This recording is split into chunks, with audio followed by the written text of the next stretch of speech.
Hi everybody, my name is Linda. Welcome to my channel. Today we're going to make beautiful candle vessels from concrete. Look at this pure white candle vessel.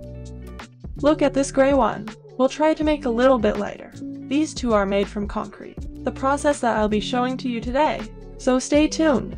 These two are made from material called jesmonite in marble technique. So what we're going to need: a high quality mold. This one I bought on Amazon. I'll add the link in my description below.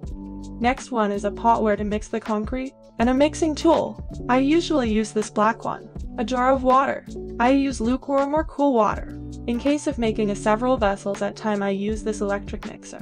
Today we're going to make light gray pot using white concrete and classic concrete, mixing them together.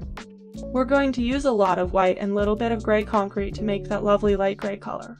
And of course we'll need gloves to protect our soft hands. We're going to start with pouring half of this paper glass of white concrete and a little bit of gray concrete. Then we're mixing the concrete together real nicely. Next step, we're pouring water to the concrete mix to make the perfect texture. We are using about ratio 1:3 or 1:4. If we add too much water, it is not a problem. All we need is to add the concrete powder a little bit more.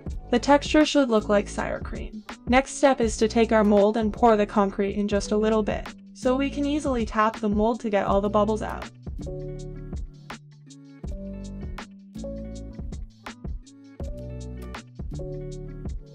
Then we're pouring the concrete till the mold is full and just tap and tap and tap and tap.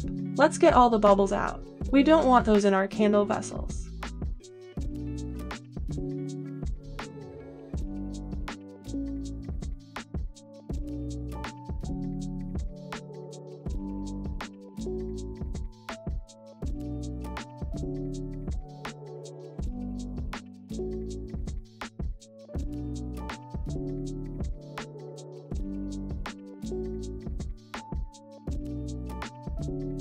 It should look like this.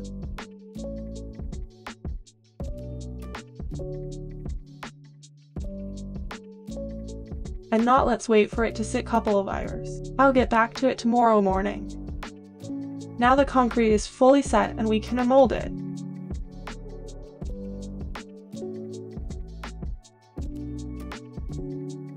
Sometimes it is a bit struggle. I love how it turned out. What do you guys think? Now we should sand it to make it smooth and stable. I'll show you sanding and sealing in my next video. Comment below your thoughts, and I'd love to see you on my next video about making concrete pots using pigments. Don't forget to hit subscribe button below. Bye!